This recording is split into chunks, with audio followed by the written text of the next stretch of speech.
Hello guys, അങ്ങനെ ഇന്ന് നമ്മൾ പാൽച്ചേമ്പ് വിളവെടുപ്പ് വീഡിയോയുമായിട്ടാണ് വന്നിരിക്കുന്നത്. പാൽച്ചേമ്പ് അഥവാ ചീനിച്ചേമ്പ് എന്നൊക്കെ പറയും. ഞങ്ങൾ വയനാട്ടിൽ ചീനിച്ചേമ്പ് എന്ന് പറയുന്നുണ്ട്. പാൽച്ചേമ്പ് എന്നാണ് മൊത്തത്തിൽ ഇതിനെ അറിയപ്പെടുക. അപ്പം അതിൻ്റെ ഒരു കർണാടകത്തിലൊരു വിളവെടുപ്പ് സമയമാണ് ഇപ്പോഴും. ഇപ്പം മാർക്കറ്റ് കുറച്ച് ഡള്ളാണ്. 40 രൂപ 35 ആ റേറ്റിലാണ് നടക്കുന്നത്. കഴിഞ്ഞ കൊല്ലം 70-75 രൂപ വിലയുണ്ടായിരുന്നു.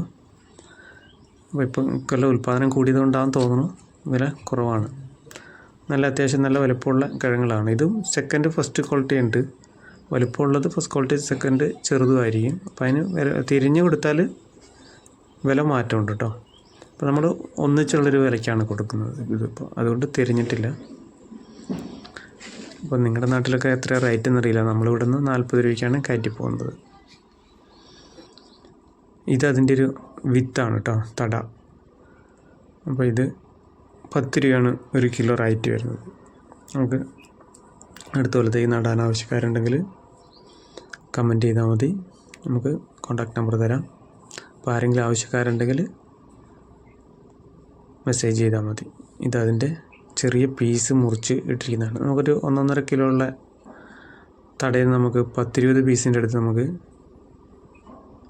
നടാൻ കിട്ടും. ഒരു തടയിൽ നിന്ന് 20 ചുവട് നമുക്ക് കൃഷി ചെയ്യാൻ പറ്റും. അപ്പോൾ അത്ര ചെറിയ പീസായിട്ട് മുറിച്ചാൽ മതി. വലിയ പീസാക്കണമെന്നൊന്നുമില്ല. ഒരുപാട് മുളയുണ്ടെങ്കിൽ നമ്മളിത് മുറിച്ച് കളഞ്ഞാൽ ഒറ്റൊരു ചുവടായിട്ട് കിട്ടും. കുറേ ഉണ്ടെങ്കിൽ നമുക്കങ്ങനെ കിഴങ്ങ് ഉണ്ടാവില്ല. അപ്പോൾ ഒരു മുള മാത്രം നിർത്തിയിട്ട് മറ്റേ ചെത്തി കളഞ്ഞാൽ നല്ലതാണ്. അപ്പോൾ ഇത് നമ്മൾ കഴിഞ്ഞ കൊല്ലം കൃഷി ചെയ്തൊരു സ്ഥലം തന്നെയാണ് കേട്ടോ. ഇതിൽ പാൽച്ചേമ്പും പയറും കൂടിയായിരുന്നു നമ്മൾ കൃഷി ചെയ്തത്. അപ്പോൾ അതിൻ്റെ പന്തലും കാര്യങ്ങളും അങ്ങനെ തന്നെ നിൽക്കുന്നുണ്ട്. പയറിൻ്റെ ഇത് നമ്മൾ അഴിച്ചിട്ടോ ഒന്നുമില്ല. അഴിച്ചു കഴിഞ്ഞാൽ പിന്നെ എക്സ്ട്രാ ചിലവ് വരും രണ്ടാമത് പൂട്ടി പന്തൽ ചെയ്യാനായിട്ട്. അപ്പോൾ അത് നമ്മൾ ചിലവ് ചുരുക്കാൻ വേണ്ടിയിട്ട് ടില്ലറിന് 2 സൈഡും പൂട്ടി ഒരു സൈഡിൽ പയർ ഒരു സൈഡിൽ ചേമ്പും ചെയ്യാനായിട്ടാണ് അങ്ങനെ പൂട്ടുന്നത്.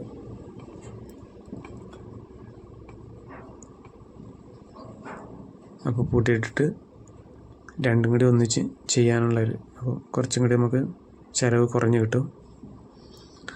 അപ്പോൾ ഇതൊക്കെ നല്ല പൂട്ടി നല്ല ക്ലിയർ ആയിട്ടുണ്ട്. അപ്പോൾ ഒരു സൈഡിൽ നട്ട് കൊടുത്താൽ മതി. മറ്റേ നമ്മൾ പന്തലഴിച്ച് ട്രാക്ടറിന് പൂട്ടി വീണ്ടും പന്തലിട്ട് വരുമ്പോൾ നമുക്ക് നല്ല ചിലവ് വരുന്നുണ്ട്. അപ്പോൾ എങ്ങനെ ചിലവ് കുറയ്ക്കാമെന്നുള്ളൊരു മാർഗ്ഗം ആലോചിച്ചപ്പോഴാണ് ഇങ്ങനെ ചെയ്യാമെന്ന് തോന്നിയത്. അപ്പോൾ ഇതാകുമ്പോൾ നമുക്ക് വളരെ ചിലവ് കുറയുന്നുണ്ട്. പകുതി ചിലവേ കഴിഞ്ഞ കൊല്ലം നമ്മൾ ചിലവ് ചെയ്തിട്ട് പകുതിയേ വരത്തുള്ളൂ. അതുകൊണ്ട് ഇത് ട്രിപ്പാണ് ചെയ്യുന്നത്. അപ്പോൾ നേരെ ട്രിപ്പ് ഇട്ട് കൊടുത്താൽ മതി. 2 വെള്ളവും കിട്ടും. ഇത് പാൽച്ചേമ്പിന് മൊത്തത്തിൽ നനവ് കുറവ് മതി. വല്ലാണ്ടായിക്കഴിഞ്ഞാൽ ഇത് ഇലയായി പോകത്തേ ഉള്ളൂ. വിത്ത് കുറവായിരിക്കും. അപ്പോൾ നമ്മൾ വല്ലാണ്ട് വെള്ളം കൊടുക്കാനും പാടില്ല ഇതിന്. അപ്പോൾ ഓക്കെ, നിങ്ങൾക്കെല്ലാവർക്കും വീഡിയോ ഇഷ്ടമായെന്ന് വിചാരിക്കണം. അപ്പോൾ ലൈക്ക് ചെയ്യണം, സപ്പോർട്ട് ചെയ്യണം, ഷെയർ ചെയ്യണം.